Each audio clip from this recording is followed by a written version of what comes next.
গত এক বছরে ইউরোপের বিভিন্ন দেশে অভিবাসন বিরোধী বক্তব্য, রাজনৈতিক তৎপরতা ও নীতিমালা উল্লেখযোগ্যভাবে কঠোর হয়েছে।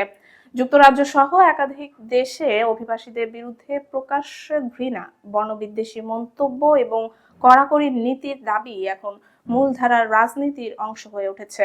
বিশ্লেষকদের মতে একসময় কঠোর ডানপন্থীদের প্রান্তিক মতাদর্শ হিসেবে বিবেচিত অভিবাসী বিরোধী অবস্থান এখন ইউরোপের কেন্দ্রীয় রাজনৈতিক আলোচনায় জায়গা করে নিয়েছে। গত বছর যুক্তরাজ্যের রাজধানী লন্ডনে হাজার হাজার মানুষ অভিবাসন বিরোধী বিক্ষোভে অংশ নেয়।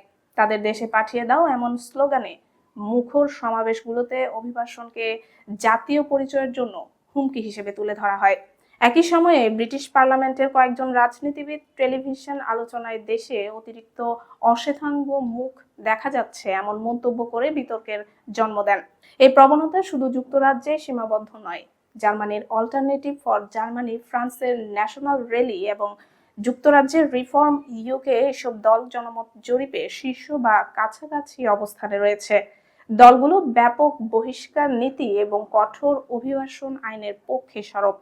বিশ্লেষকদের মতে যুক্তরাষ্ট্রের প্রেসিডেন্ট ডোনাল্ড ট্রাম্পের বক্তব্য ও নীতি ইউরোপের এই কঠোর মনোভাবকে আরো উস্কে দিচ্ছে। অভিবাসনকে সভ্যতাগত হুমকি হিসেবে বর্ণনা করা মার্কিন জাতীয় নিরাপত্তা কৌশল এবং ট্রাম্পের বক্তব্য ইউরোপের কঠোর ডানপন্থী ভাষ্যের সঙ্গে সাদৃশ্যপূর্ণ বলে মনে করছেন পর্যবেক্ষকরা। গত এক দশকে ইউরোপে অভিবাসীর সংখ্যা উল্লেখযোগ্যভাবে বেড়েছে। আফ্রিকা, মধ্যপ্রাচ্য ও ইউক্রেনের সংঘাত থেকে পালিয়ে আসা লাখো আশ্রয়প্রার্থী এর অন্যতম কারণ।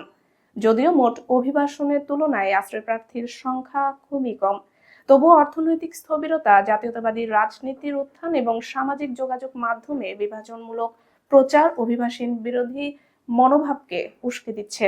লন্ডনের কিংস কলেজের পলিসি ইউনিটের পরিচালক ববি ডাফির মতে যুক্তরাজ্যে জাতীয় বিভাজন ও পতনের অনুভূতি ভয়াবহভাবেই বেড়েছে, যা মানুষকে রাজনৈতিক চরমপন্থার দিকে ঠেলে দিচ্ছে।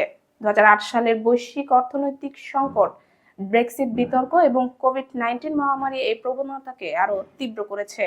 এক্ষেত্রে সামাজিক যোগাযোগ মাধ্যম, বিশেষ করে এক্স, বিভাজনমূলক ও উস্কানিমূলক কন্টেন্ট ছড়িয়ে ভূমিকা রাখছে। কঠোর ডানপন্থীদের মোকাবেলায় ইউরোপের মূল ধারার রাজনৈতিক দলগুলো অভিবাসন প্রশ্নে ক্রমেই কঠোর অবস্থান নিচ্ছে। যুক্তরাজ্যের লেবার সরকার অভিবাসন নীতি কঠিন করার ঘোষণা দিয়েছে, যদিও তারা প্রকাশ্যে বর্ণবাদের নিন্দা করেছে। ডেনমার্কের মতো দেশের উদাহরণ অনুসরণ করে আশ্রয়প্রার্থীদের জন্য অস্থায়ী আবাসন নীতিও বিবেচনায় আনা হচ্ছে। তবে মানবাধিকার সংগঠনগুলো সতর্ক করে বলেছে, ডানপন্থীদের তুষ্ট করতে গিয়ে ধাপে ধাপে আরো কঠোর নীতি গ্রহণের ঝুঁকি তৈরি হচ্ছে। ইউরোপ কাউন্সিলের মানবাধিকার কমিশনার মাইকেল ও ফ্লাহার্টির ভাষায়, 1 ইঞ্চি ছাড় দিলে আরেক ইঞ্চির দাবি আসবে। এটা কোথায় গিয়ে থামবে?